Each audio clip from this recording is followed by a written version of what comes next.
Farlost, created by John Miro. 46. New sounds, new vibrations, new pain. Lou woke up sprawled on the deck grating of someplace not on HHL 6, not floating, sprawled. She was in gravity. She felt heavy, leaden. Her head ached, and for some reason she itched in a lot of places. Vibration jarred her teeth. A quiet roar from somewhere far off worried her brain. Her battered ears were ringing. Through all of that, she heard Villanueva's voice and Taggart's. She opened her eyes.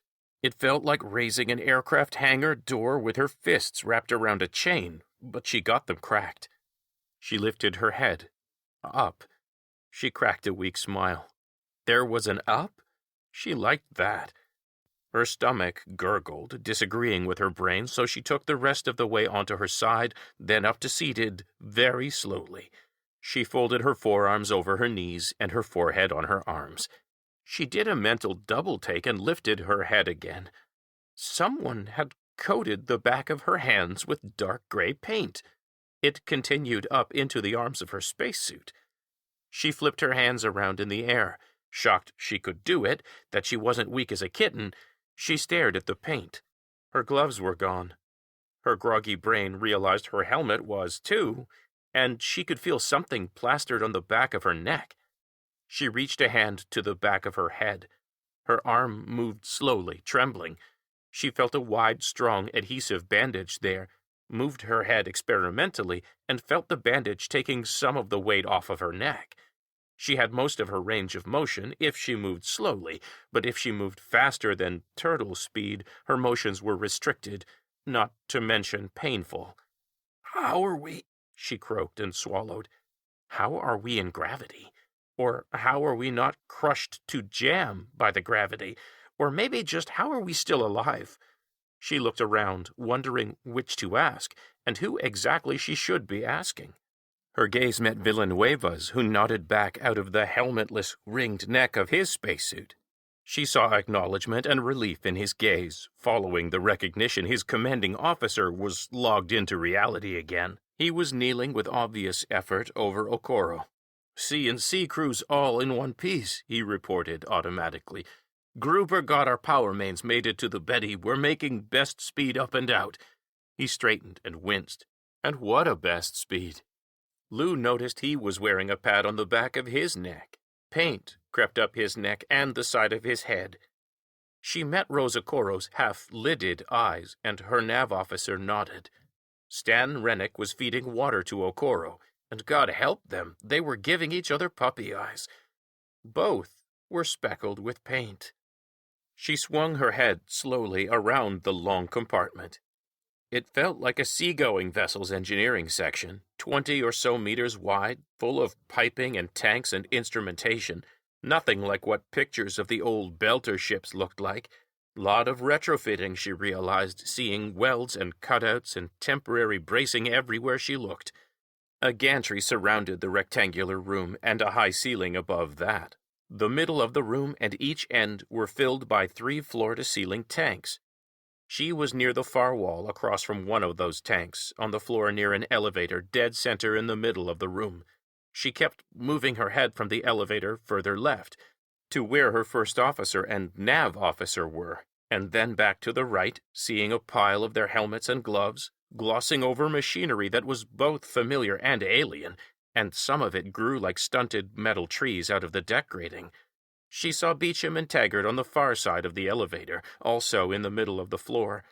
She sighed again, enjoying that there was a floor, even if her back and muscles ached because of it. Beecham looked dazed. He was still talking, though, muttering and shaking his head.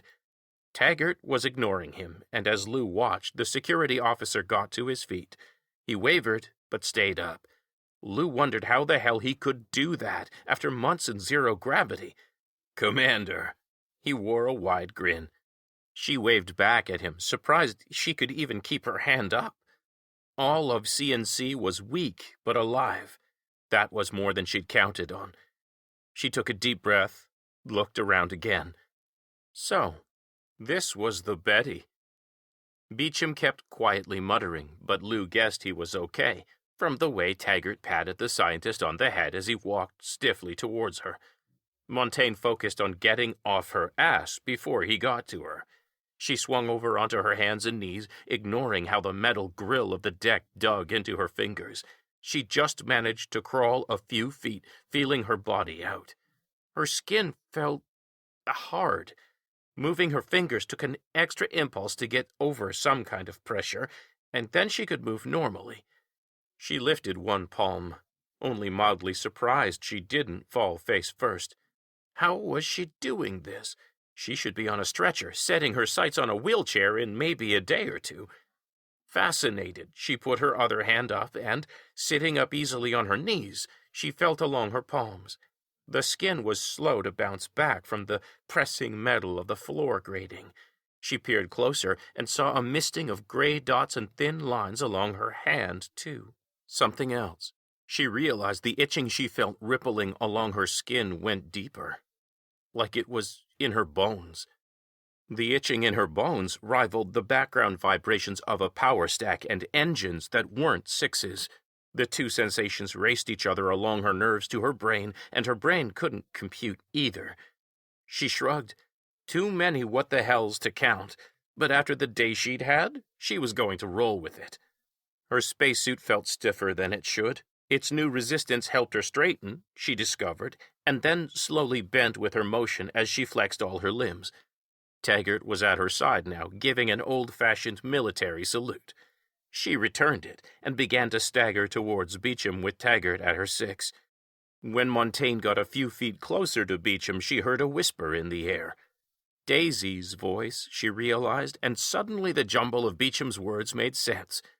She walked behind him, staring where Beecham stared. Coherent light suddenly became visible floating in the air in front of him. She saw the outer surface of 6. Dina Rodriguez's teammates, Raj Patel and Murray Barrowman, were removing one of the force field generation arrays from the hull. Careful, for shit's sake. It's not like we can message the Hascom shipyards in Earth orbit for replacements. We'll get it back to you in one piece, Doc, came Raj Patel's cocky voice. We talked about your potty mouth, Lou croaked. Beecham looked up at her. Hey, glad you're not dead. Tell these assholes not to call me Doc. Taggart snorted. Why don't I hate this son of a bitch? Lou shook her head. I do not know. But she was glad to see the scientist alive, too. That was something she wouldn't have thought she'd care about when she'd woken up to start this long, long shift. How long before we can put up a show, Beecham? Beecham shrugged. His face conveyed only a touch of discomfort, not the outright agony shifting his back muscles like that should have elicited. With Stan making googly eyes over there? Scratch that. I'm doing fine without him. Be doing even better if this leafy green mainframe wasn't so stupid. He pointed at another screen and yelled, If you're so smart, why can't you improvise worth shit? The whisper was back, but louder now that Lou was standing next to Beecham's shoulder. There are no power conduits on the Betty's midpoint to wire your pods to, Doctor. If you will allow me to calculate an alternate pattern of pod placement, I am sure I can reduce the power drain and use existing ports. There's no time, Beecham looked up, murder in his eyes. Goddamn plant's gonna get us all killed. He grated through clenched teeth, then turned his eyes back to the display floating in the air. He backhanded the images, causing them to ripple. Us primitive human beings can run a cable and weld it in place. Did you ever think of that, you arrogant weed? Taggart leaned close to Lou and whispered, I think he's in love.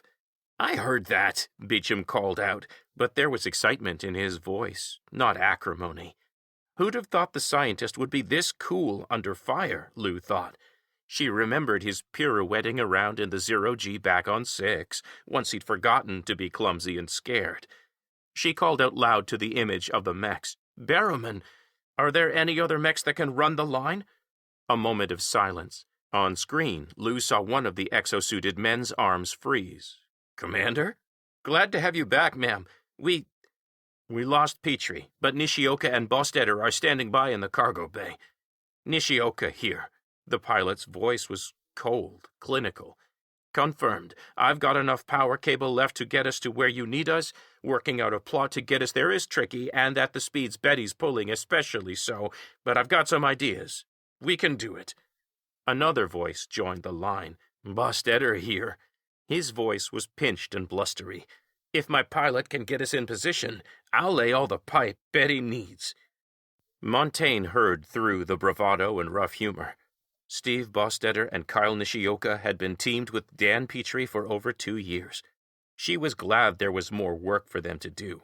It would stave off the pain a while longer. There you go, Steve, bragging again, Nishioka said, a bit more color to the voice after Steve's goading. Just tell us where you need us, ma'am. Stand by, gentlemen. Coordinate with Beecham and Daisy. She left Beecham to it. Keep up the good work, Doc, she added with a grin.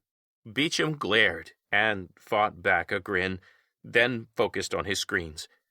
Glad to see humanity didn't get completely dumbed down since we left. Gruber appeared, fully suited, his helmet visor retracted. He passed Lou a canister with a wide mouth. Pleased to meet you. Commander Montaigne, I'm Ben Gruber, and you're in my engineering room. Video hadn't done Ben Gruber justice. He wasn't tall, but he was big. Really big. And that beard really did look like Santa on a bad day, or on a bender. She took the bottle, sniffed it hesitantly. H2O and electrolytes mostly, Gruber said, plus a little extra to feed the little gray buggers keeping you from dislocating everything. She pulled her nose away from the bottle and stared her question. It's safe, Gruber reassured her. Daisy cooked it up. We sprayed it inside your suit, sprayed it down your nose. Simple recipe life form, designed to infiltrate all your systems, support your bones in the short run, and help you rebuild your muscles faster. Lou's stomach knotted up again, thinking of something bioengineered growing inside her. She looked down with wide eyes at the gray marks on her skin. Side effects? Taggart asked before she could. Ron Taggart looked like Lou felt. Gruber laughed. Stay close to a crapper for the next few days, and don't look inside when you're done. The little buggers won't leave nothing behind, besides a shiny colon. Lou and Taggart looked at each other. Taggart's face twisted. Lucky colon. Both exploded in nervous laughter. It only lasted a couple of breaths before reality vice-gripped them again, perhaps a little less crushing than before, thanks to the moment of camaraderie.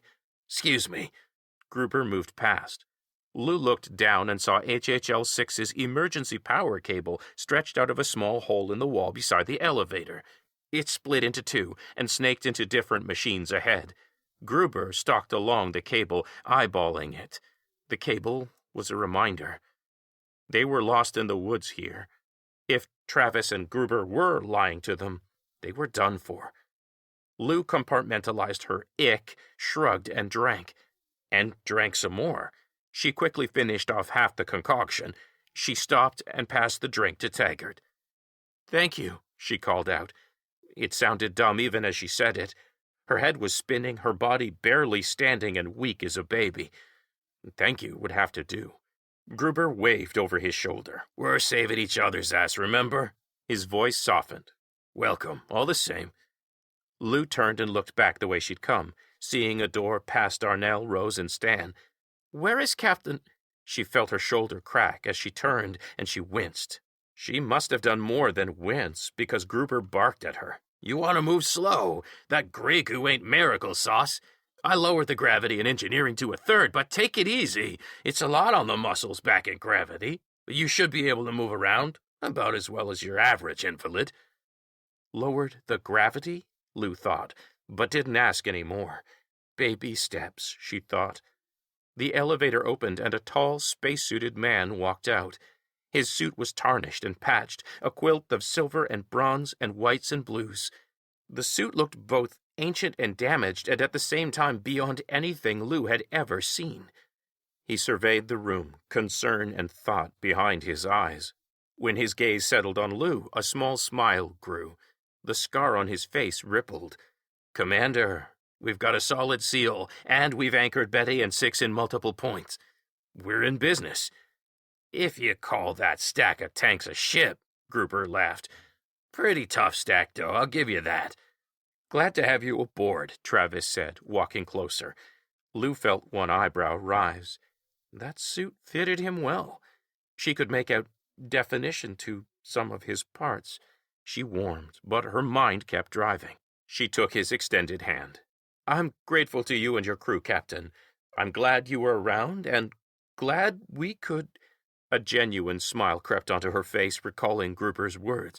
Glad we could save each other's asses. Travis laughed. Lou heard the stress being relieved, and the emotion riding on top of it. She believed this was a man who cared for his crew. She hoped it was a man who kept his word. Thank you for your trust, Commander, Travis said, and then, as if knowing her thoughts, said, There's a lot of work left to do, and a lot of history to catch you up on. But for now, Travis clasped his other hand atop hers. Welcome to Farlost. Farlost. Music by Kevin MacLeod of Incompetech.com. Learn more at servingworlds.com.